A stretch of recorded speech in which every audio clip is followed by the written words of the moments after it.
ایک سوال یہ پوچھا گیا ہے کہ اگر کسی شخص سے قرات کے درمیان ایسی غلطی ہو جائے جس سے نماز فاسد ہو جاتی ہے، اور اگر وہ اس غلطی کو اسی رکعت کے اندر دہرا لیتا ہے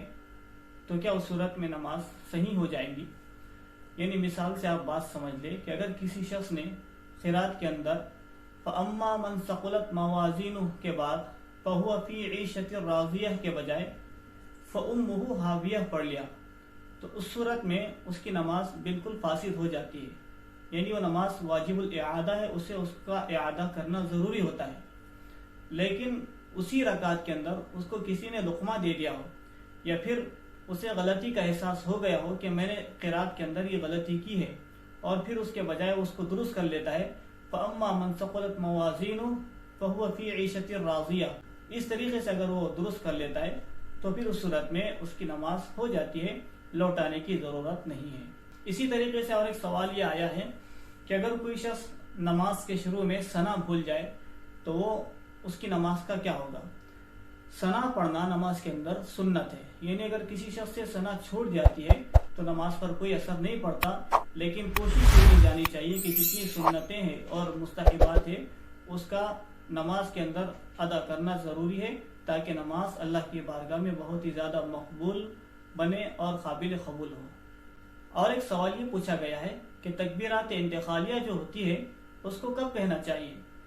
یعنی اگر آپ رکوع سے سجدے کی طرف جا رہے ہوں یا سجدے سے قیام کی طرف واپس آ رہے ہوں تو پہلے تکبیر کہی جائے، یا پھر رکوع میں چلا جائے پھر تکبیر کہیں؟ یہاں یہ بات تھوڑا سا سمجھنے کی ہے۔ عام طور پر یہ غلطی بہت سارے لوگوں سے ہوتی ہے کہ پہلے رکعت باندھ لیتے پھر اس کے بعد اللہ اکبر کہتے ہیں۔ یاد رکھیے تکبیر تحریمہ کہنا فرض ہے، یعنی اگر کوئی تکبیر تحریمہ نہیں کہتا ہے تو اس کی نماز شروع ہی نہیں ہوتی ہے۔ اب آپ مثال کے طور پر آپ امامت کر رہے ہوں اور آپ نے اس طریقے سے پہلے رکعت باندھ لی، اس طریقے سے باندھ لیا، پھر آپ کہہ رہے ہیں اللہ اکبر، تو یہ اس طریقے کا آپ کا عمل درست نہیں ہوگا۔ اس کی وجہ یہ ہے، ایک تو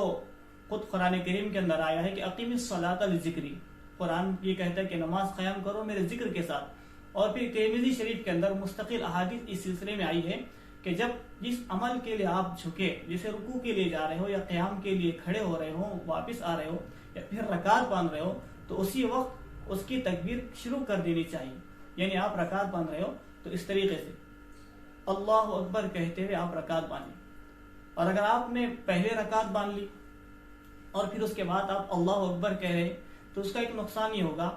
مثال کے طور پر آپ کے پیچھے کوئی مقتدی آپ کا پر نماز پڑھتے، اب آپ کے پیچھے وہ کھڑا ہوتا ہے اور آپ اس طریقے سے تکبیر کہنے کے بجائے ہاتھ باندھ لیتے ہیں، پھر اس کے بعد آپ اللہ اکبر کہتے، تو وہ جو بہرا شخص آپ کے پیچھے آپ کا مقتدی ہے جو سماج سے محروم ہے، وہ آپ کے اشارے کو دیکھ کر پہلے رکعت باندھ لے گا، چونکہ آپ کی نماز تبھی شروع ہو رہی ہے جبکہ آپ اللہ اکبر کہہ رہے ہوں، اور پھر آپ رکعت باندھنے کے بعد ایک وقفے کے بعد اللہ اکبر کہتے۔ آپ کے اللہ اکبر کہنے سے پہلے وہ جو بہرا شخص آپ کے پیچھے آپ کا مصلی ہے، اگر اس نے رکعت باندھ لیا تو وہ اس کی نماز ہی شروع نہیں ہوئی، یعنی آپ کی ابتدا میں آیا ہی نہیں، چونکہ آپ کے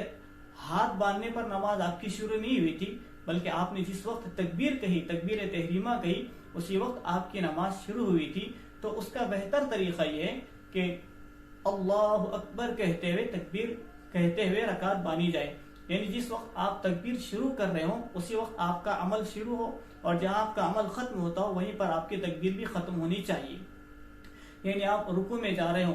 تو رکوع کی طرف جب آپ مائل ہوتے ہو تو اسی وقت آپ کو اللہ اکبر کہہ دینا چاہیے، اور آپ کی جو راہ ہے اللہ اکبر کی وہ رکوع کے اندر ختم ہو۔ عام طور پر یہ ہوتا ہے کہ بہت سارے لوگ پہلے رکوع میں چلے جاتے ہیں، پھر اس کے بعد اللہ اکبر کہتے ہیں، یا پھر رکوع سے اٹھ جاتے ہیں پھر سمیع اللہ لمن حمیدہ کہتے ہیں۔ اس طریقے کا عمل درست نہیں ہے۔ پھر ایک اعتراض یہ بھی ہوتا ہے کہ ہم یہ چاہتے کہ مقتدی ہم سے پہلے